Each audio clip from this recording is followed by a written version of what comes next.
Nagbabalik ang PTV Sports ngayon, kasama natin live rito sa studio sina Alfonso Gonzales, Florenz Tacardon at Joshua Meriño ng University of the Philippines Fighting Maroons men's football team na nagkampeon sa katatapos lang na UAAP Season 88 Men's Football Tournament. Good morning, Good morning. ladies and gentlemen. Yes, Maroons. Maroons at ang tatangkad nila. Yes. Now, your fight against FEU was a come-from-behind win. Ano ba yung change natin in terms of our approach and strategy to ensure na yung momentum mag-shift back to UP? Florence?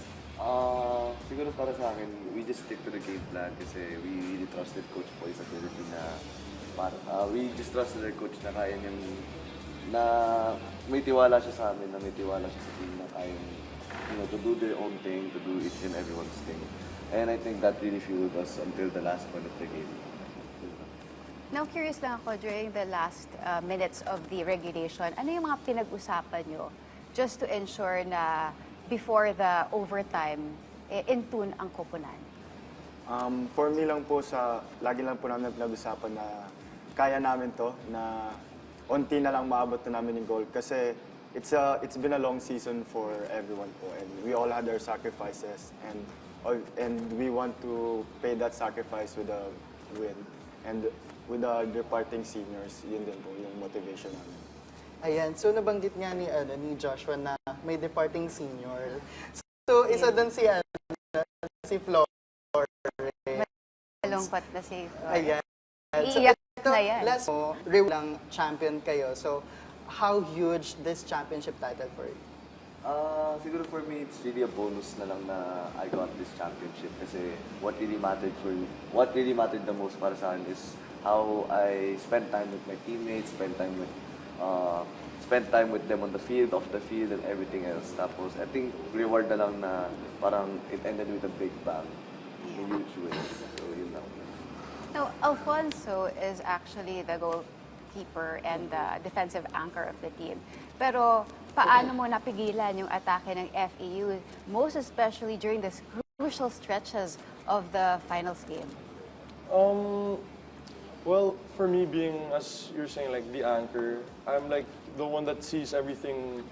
I'm the one that sees the whole field. So it's really my job to make sure that I'm working together well, especially with the defense, as they're the ones like that are really working to stop the attacks of FEU and all that.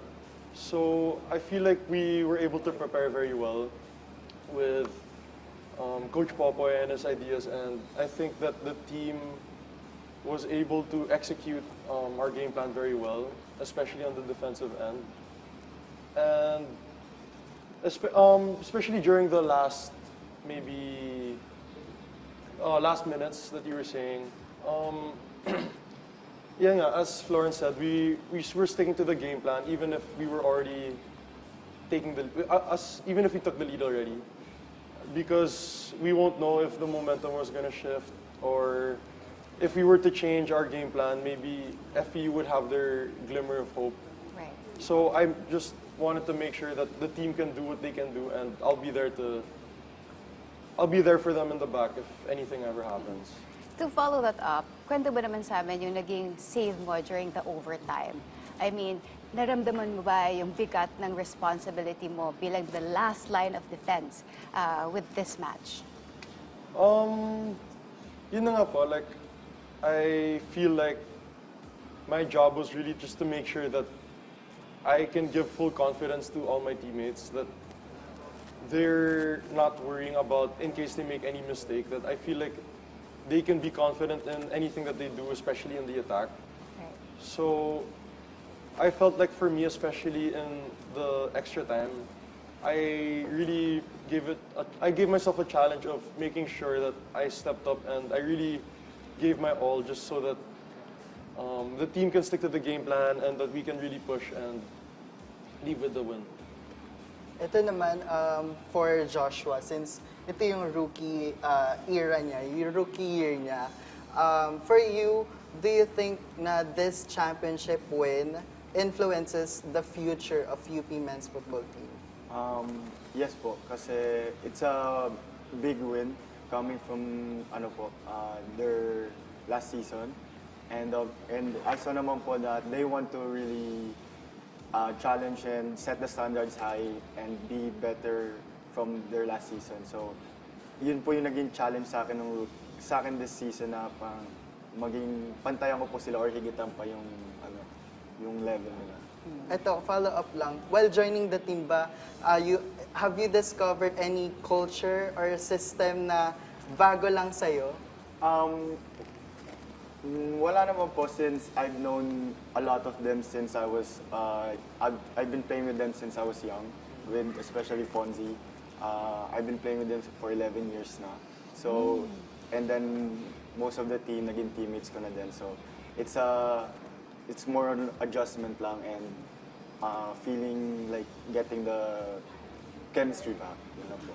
Now for Florenz, you're an attacker. So pivotal sa role mo is creating chances and earning penalties.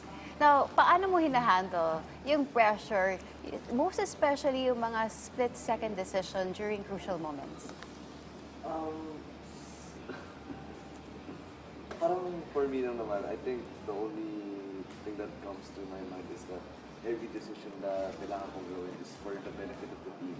Not even for myself, not even for anyone else, but for the team lang na pag nag-decide ako, make sure ko talaga na parang lahat ng teammates ko, they will look good, they will be better, parang just for them to have na reach the standard that they want to reach.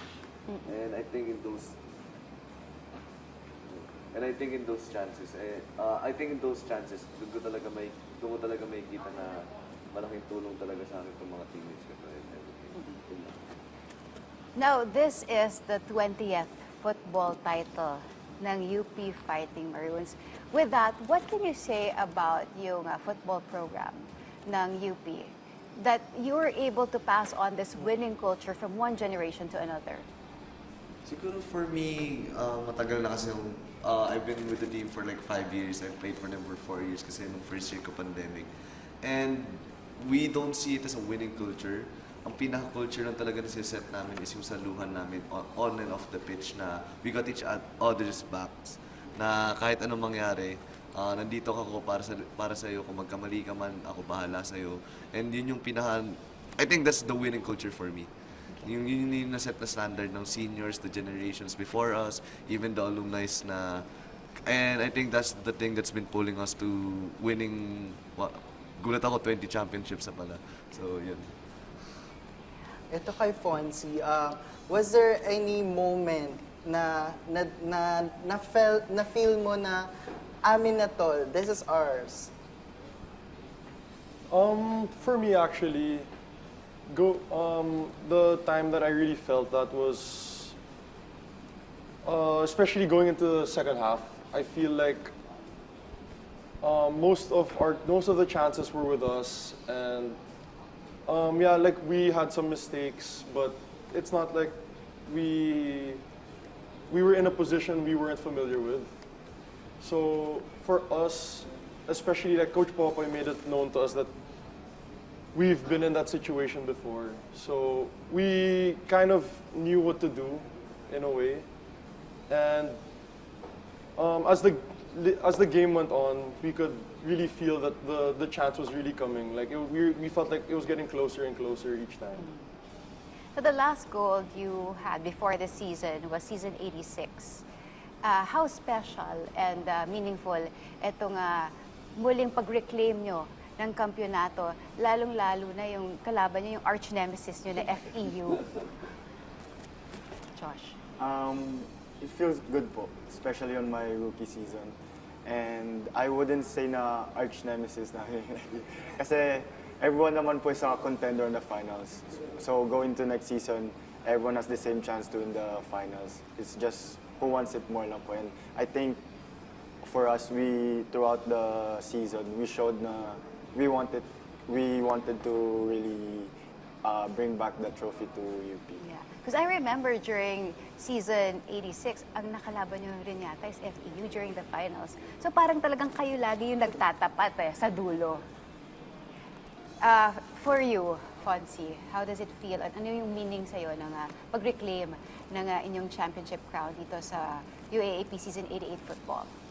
Well, for me, because I was there in season 87 when we actually fell short in the semifinals against FEU as well.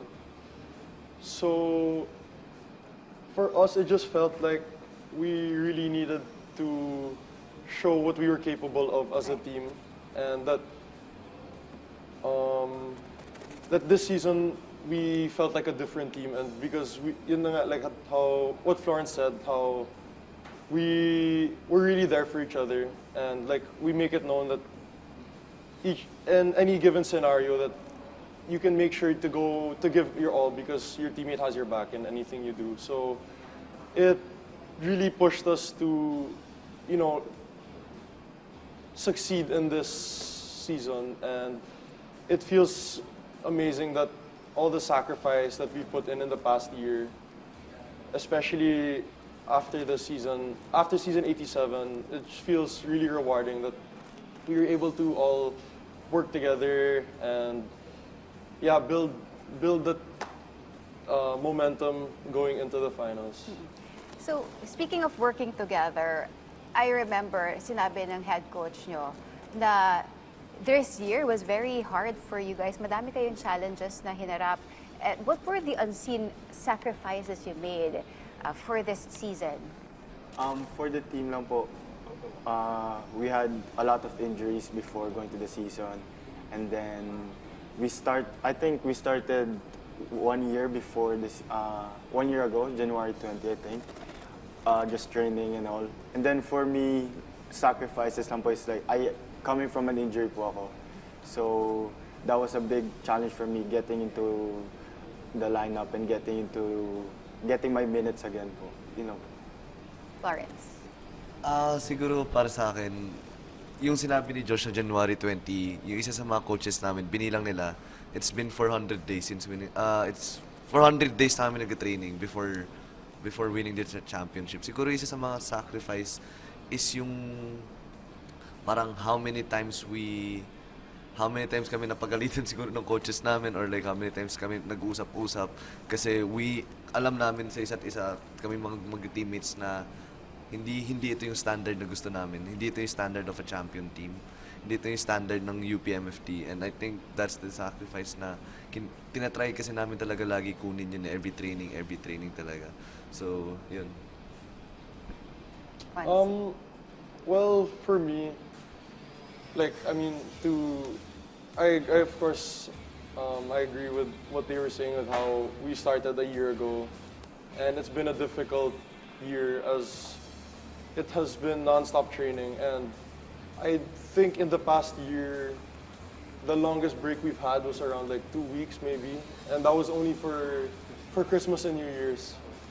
So we really put in the effort to make sure that everyone is at the top of their game, and even after New Year's, we immediately went into camp, closed camp, so to make sure that everyone gets back into it after the 2-week break, because you know the season was starting right after the New Year's break, like 2 weeks after. So it was really difficult for us with sacrificing family time, time to hang out with your friends, and things like that.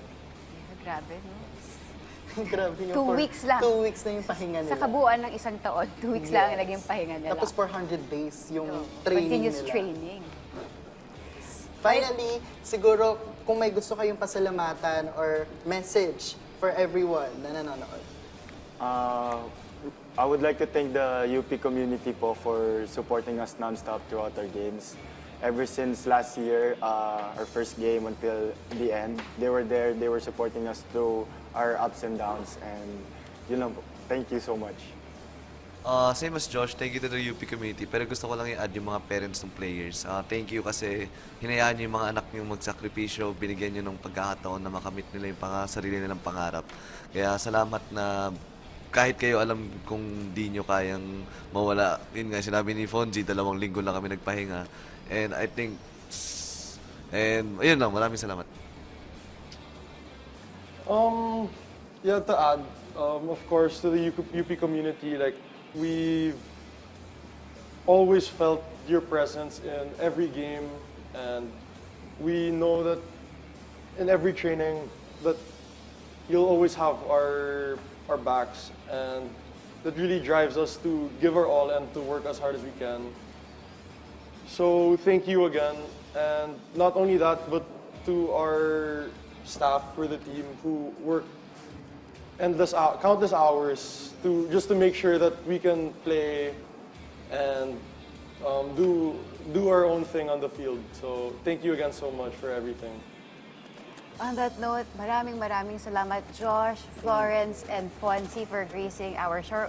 And again, congratulations for winning the championship crown dito sa UAAP Season 88 Football Tournament. Congratulations again. po. Thank you very much.